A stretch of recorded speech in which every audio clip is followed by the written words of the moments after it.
All right, hello and welcome back.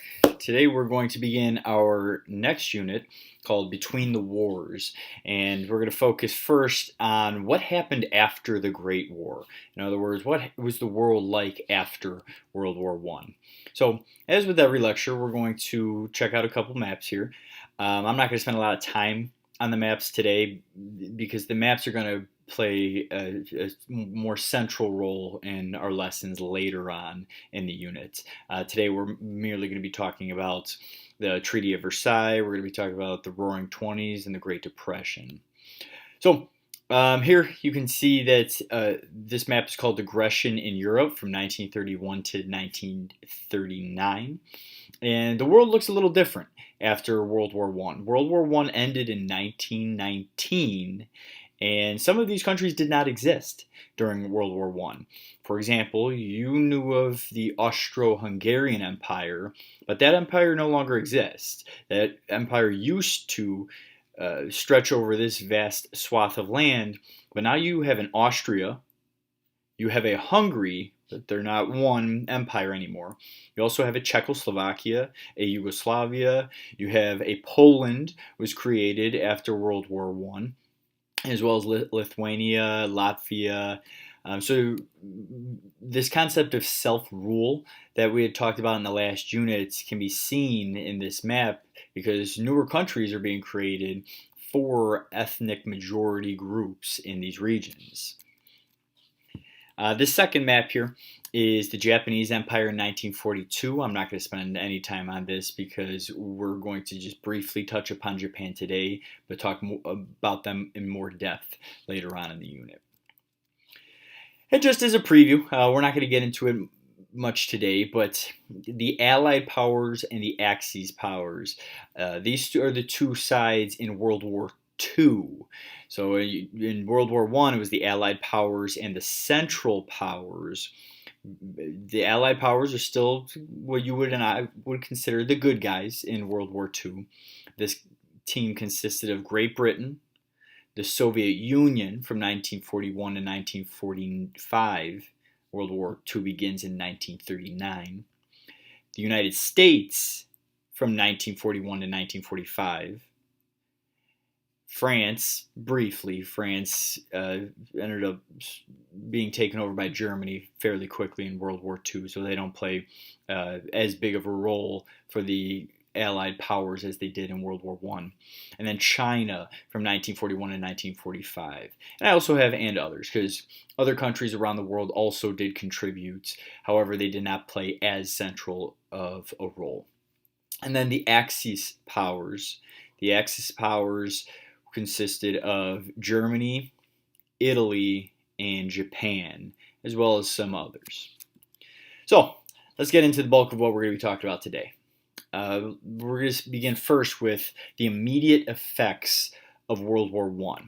So the war's over. What's the world like? In 1920, the U.S. Senate ends up rejecting participation in the League of Nations. The devastation of World War I made the American public wary of obligations to foreign nations, meaning that the Senate did not want to be handcuffed by the rest of the world. We didn't want to be dragged into another world war. We wanted to make decisions on what is best for our country and not necessarily what's best for the world. We wanted the freedom to still act unilaterally, and we did not want to be obligated to act multilaterally in foreign policy decisions. So the human toll in World War I was astronomical. Here you can see 9 million soldiers and 10 million civilians had died in this war. And that's just the human toll. You have the economic toll resulted in food shortages, hunger, and starvation all across Europe. Now, if you look at the death tolls here you have the Allied powers right up here, France, Italy, Japan, Great Britain, Russia, United States. And the deaths, you can see that France had over 1 million deaths. They had 1.3 million deaths. Italy, 650,000 deaths. Japan, which is on the other side of the world, this is why this number is so low, had 300 deaths. 703,000 deaths for Great Britain, Russia 1.7 million, but the United States 126,000. So relative to the other countries in the war, we didn't have as many soldiers dying. Same thing with wounded. You can see France 4.2 million, Italy 947,000, Great Britain 1.6 million, Russia 4.9 million, and then us 234,000. So relative to these European nations, the United States suffered far fewer casualties than the Europeans. We also didn't suffer the economic hardship that many Europeans did after, or at least directly after, World War One, because European nations like Great Britain and France owed the United States billions of dollars. And then we're going to talk about Germany's position after World War One. They had to pay $80 billion to the Allied powers, which is a debt that they would not pay off until 2010. It resulted in hyperinflation and mass starvation and hunger throughout the country. So, on the whole, the United States emerges from World War One with more economic and political power than ever before. That you had countries that used to make up this world order, the most powerful countries in the world being like France, Germany, Great Britain.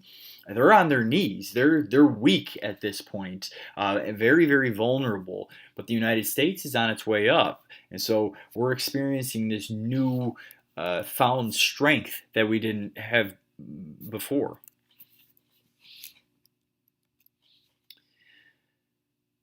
So let's briefly review Wilson's 14 points because it's going to become important when we discuss the Treaty of Versailles in just a moment. So Wilson's plan for peace, remember, was called the 14 points, and some of the main principles of the 14 points was a call for open diplomacy, so countries should not be negotiating with each other in secret, freedom of the seas, free trade, that the countries should not be imposing tariffs or any other sort of restrictions on each other when engaging in global trade. Disarmament, that all countries around the world should demilitarize.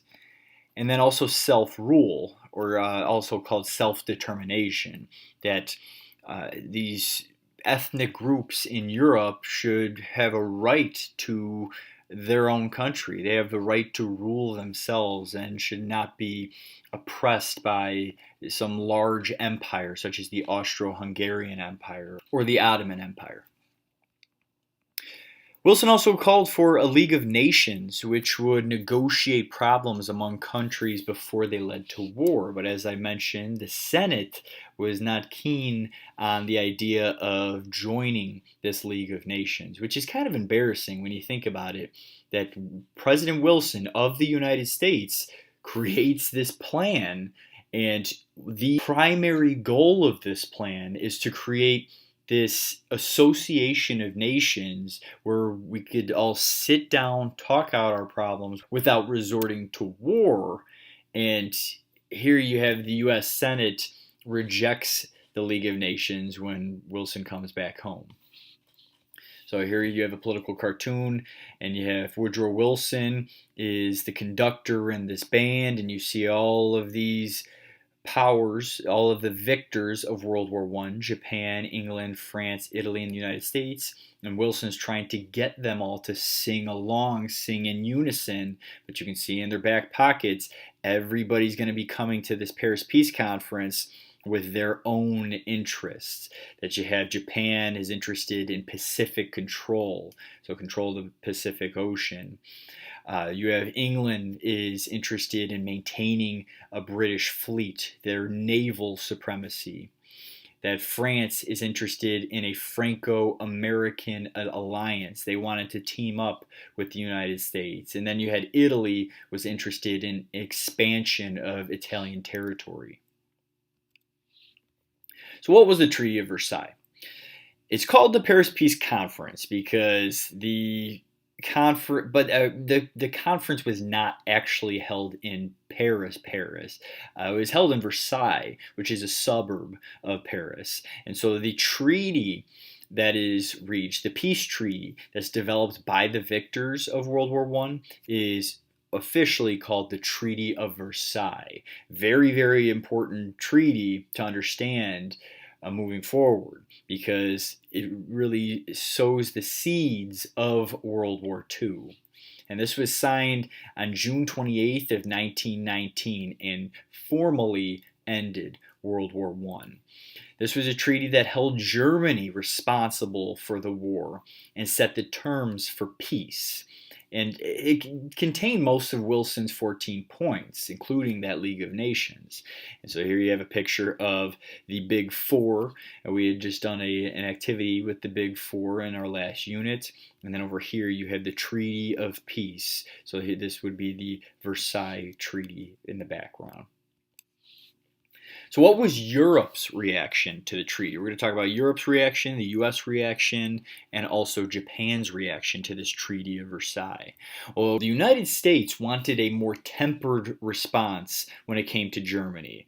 That the United States realized that we cannot crush Germany, because if you do that, it's going to breed resentment within that country. However, we really weren't in the war for very long. We swooped in at the very end.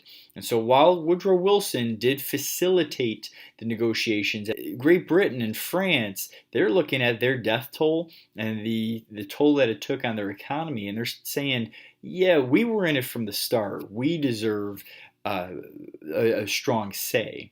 And what Great Britain and France really wanted was to harshly punish Germany.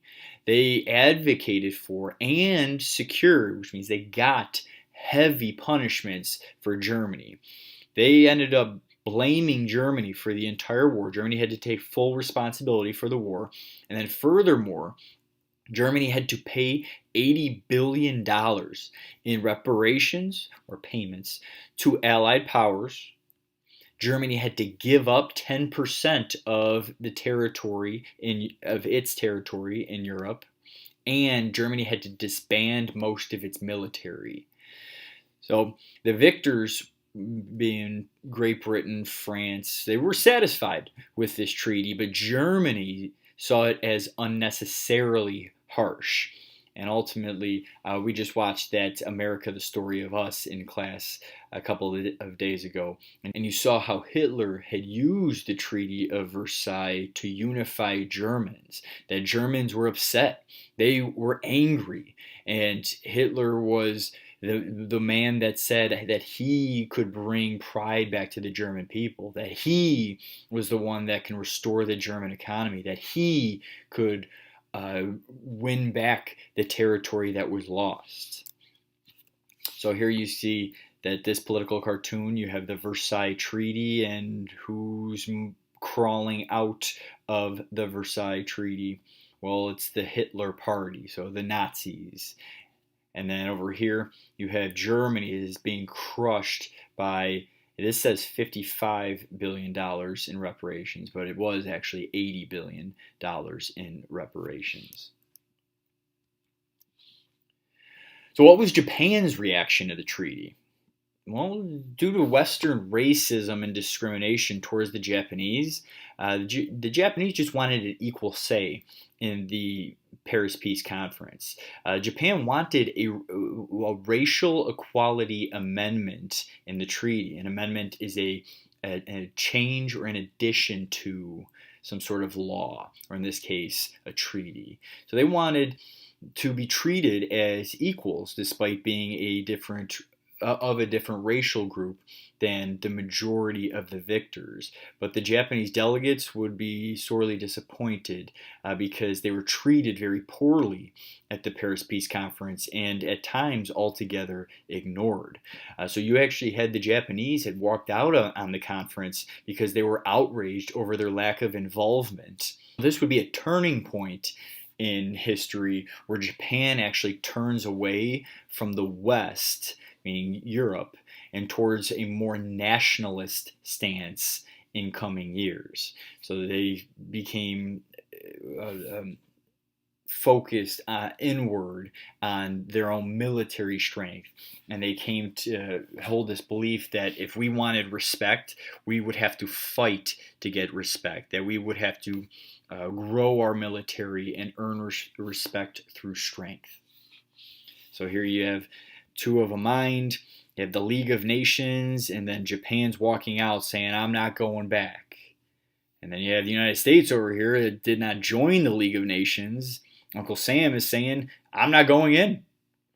And then you have an internationalist is trying to plead with Uncle Sam, saying, please, come join the League of Nations. But Uncle Sam is altogether refusing. So we talked about Europe's reaction to the Treaty of Versailles. We talked about Japan's reaction to the Treaty of Versailles. So what was the United States' reaction? So it became increasingly clear to the United States, and Woodrow Wilson specifically, that the Europeans were bent on revenge, that they didn't want a fair treaty. They wanted Germany to pay. And so they wanted land and excessive reparations. This only confirmed the American belief of Europe as a place of never-ending conflict, that this was not going to be the so-called war to end all wars, but would only end up angering Germans and sowing the seeds of the next crisis. And turns out the United States was correct in that analysis. So here you have a political cartoon, and it says, this League of Nations bridge was designed by the President of the United States. And you have Belgium joined, France joined, and so they're adding bricks to this bridge. And then England, Italy, but there's one big brick that's missing, and that brick that is important to keeping this bridge structurally sound is the United States, that we had the keystone to the bridge. But Uncle Sam does not seem very interested in adding that stone to complete the bridge.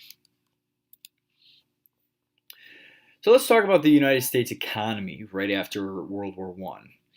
So the 1920s, which is sometimes referred to as the Roaring Twenties, was a time of economic prosperity in the United States. The wealth of the country had increased significantly, and not just the wealth of the country at large, but also average Americans. That average Americans began spending a lot and buying new technology that we're going to talk about on the next slide.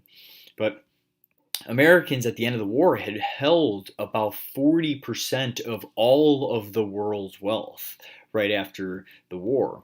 Exports, which are like the goods that we ship overseas and sell to others, exports and investments overseas had grown exponentially. So they did not just double, they did not just triple. I mean, they were increasing by a lot. So these technological developments, I mentioned that the average American was spending their money on new things. And you had, for the first time, electricity in practically every home. Vacuum cleaners became widespread, refrigerators. You could see the fridge, the early version of the fridge right here. This would be a vacuum cleaner in the 1920s. Telephones. So right here you have Henry Ford's Model T. Henry Ford had developed the Model T as a car that was available to the average American. Prior to the 1920s, cars were simply just a plaything for the rich, but the Model T's availability to the average American had contributed to city and suburban development after the war. Radio. Radio also became widely available.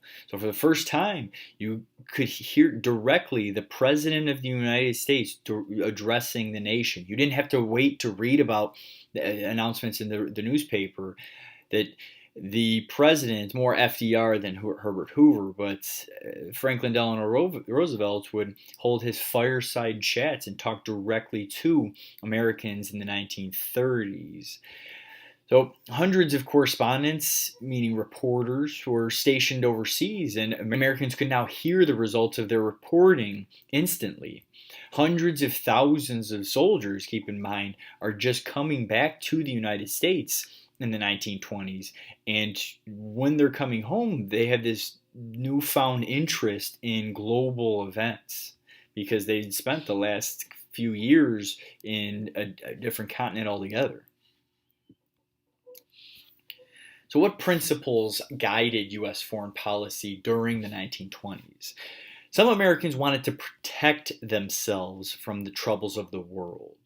And this is the United States being xenophobic. You see this, the word xenophobia, Xeno, phobia, is a fear of foreigners. And this was a pervasive attitude in the 1920s. Congress had enacted legislation to limit immigration into the country at this time. I mean, you think about it, that in the 1880s, 1890s, on Ellis Island, you had millions of immigrants coming to this country from Europe and other continents. And then we pivot and go in a different direction altogether at the beginning of the 1920s. That suddenly we don't want Europeans coming into this country at the rate that they were previously. The Emergency Quota Act of 1921, in combination with the Immigration Act of 1924, began to set limits on the number of Europeans that were eligible to immigrate to the United States. And that limit was usually around 3% of the current number of immigrants from that home country that currently reside in the United States. Let me give you an example.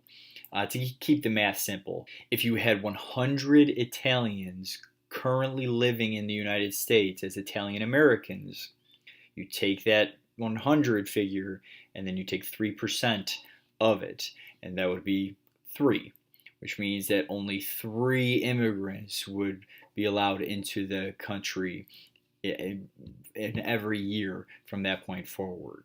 So it placed quotas on European immigration. Here you see this political cartoon. You have all of these Europeans enter this funnel. They all want to come to the United States, but Uncle Sam is putting a gate here, a 3% quota, and only letting in a select few of those immigrants. Now, the Japanese were treated much differently. The Japanese weren't even subject to this 3%. The Japanese were restricted from coming to the United States altogether after World War I. And so here you do see not just a xenophobic reaction towards the Japanese, but you see an altogether racist policy that blocked all Japanese from immigrating to the United States. So how did the Great Depression affect Americans? So the Great Depression, you can say it started in 1929, although to say that the stock market crash caused the Great Depression would be incorrect. But a lot of people point to October 29th, 1929 as the day where things started to go south in the country. So the 1920s, known as the Roaring Twenties, the United States is wealthy, economically prosperous, everything is going well, and then Black Tuesday hits. This was the day that the stock market collapsed. More people wanted to sell their stock on this day than there were buyers to purchase them. And it's more complex than that, but that's the simplified version. And so the value of stocks plummeted, and within a month, companies, banks, and individuals would end up losing about $30 million. Here you have an image of this man who's selling his car. He says $100 will buy this car, must have cash, lost all on stock market. So you see it's affecting some Americans, although it should be stated that only about 2% of all Americans at the time owned stock. So to say that the stock market crash caused the Great Depression would not be accurate. But during the 1930s, the Great Depression, businesses were going bankrupt and closing. Banks were collapsing due to bank runs. Bank runs are when everybody would rush to the bank all at once to get their money out because there might be a rumor that a bank did not have enough money to get left to hand out. And so everybody would rush to the bank to make sure that they had deducted their savings from the bank before the bank had collapsed. So when all these banks were collapsing, families had lost their entire life savings. It wasn't like it is today. Today, your money, when you put money into the bank, it's federally insured up to $250,000. In fact, if you go into the bank, you'll see that there's a sign that says FDIC, and that actually stems from the Great Depression, where you had FDR had created the Federal Depositors Insurance Corporation to restore confidence in the American banking system and say to the American people that if you put your money into the bank and the bank ends up folding, you will be guaranteed up to $250,000 of insurance. So let's say you put $80,000 in the bank ends up collapsing and closing its doors, that the federal government will give you your $80,000 back. But it wasn't like that in the 1930s initially. And so families were putting their life savings into banks and then going to that bank to deduct it, and they would be told that everything's gone. So unemployment during the 1930s had also skyrocketed. Close to 1/3 of the entire labor force was jobless by 1932, 1933. There was no Social Security. So if you were disabled, if you were retired, you were out of luck. There was no social safety net to protect you. There were no unemployment benefits in the 1930s. That all of these things, the Federal Depositors Insurance Corporation, the Social Security, unemployment insurance, welfare, all of that stems from the hardships that were experienced during the Great Depression. People all across the country found themselves with no food, no shelter. Here you see this long line, and it would stretch at times for blocks for free soup, free coffee, free donuts for anybody that was unemployed. Here's a graph that we had talked about last week, but I want to just revisit it for a second. Here you have the U.S. gross domestic product on the top of this graph. So the gross domestic product, recall what that is the total value of all the goods and services produced in a country during 1 year. So you can see that the United States were at roughly 105 billion, GDP in billions of dollars, 105-ish, 104-ish billion dollars in 1929, and then the total value of all of the goods and services produced year after that just plummets down to about 57, 58 billion dollars. So we were making a lot less money on the goods and services that we were producing. We were just producing less stuff. But FDR's New Deal slowly begins to restore the economy. Here you have at the bottom unemployment as a percentage of the workforce in 1929, that you only had roughly 3 to 4% of all Americans were unemployed, but just 1, 2, 3 years later, that ends up going up to roughly 25%, 24, 25%, and some estimates have it as high up as 1/3, so 33%.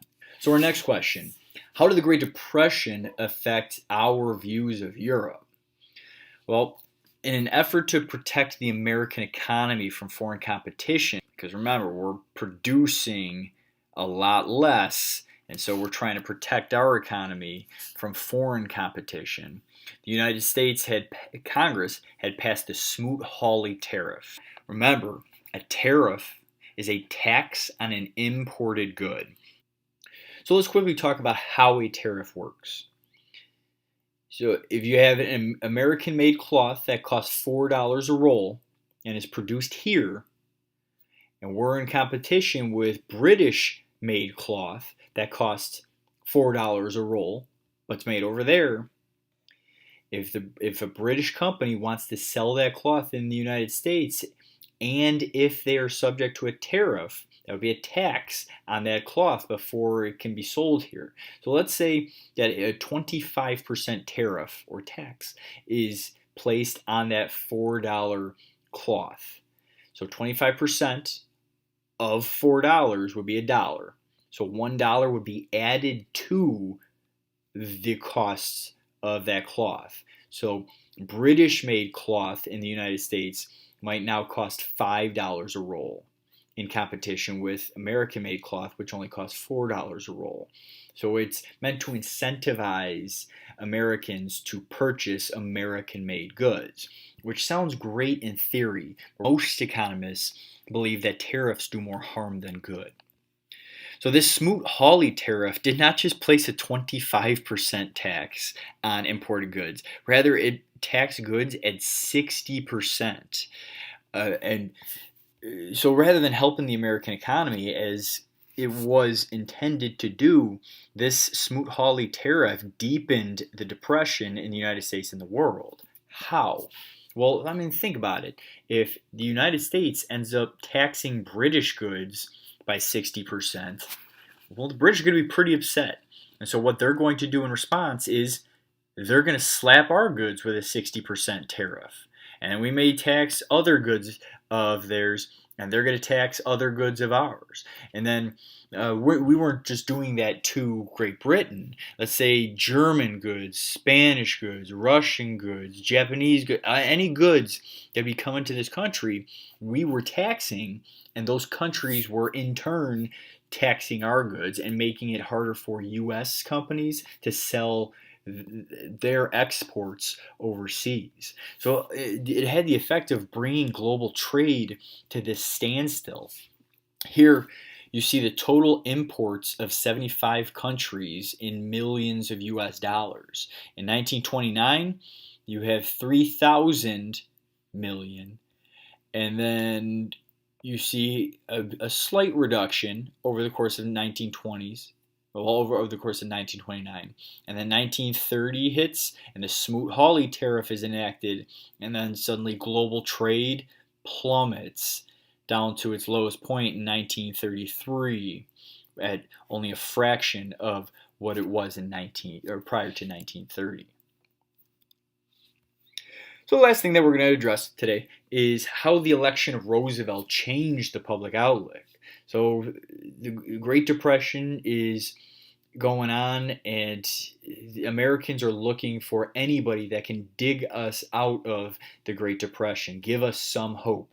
And Franklin D. Roosevelt was that figure. He was elected in 1932, and upon entering office, he rolls out his New Deal legislation.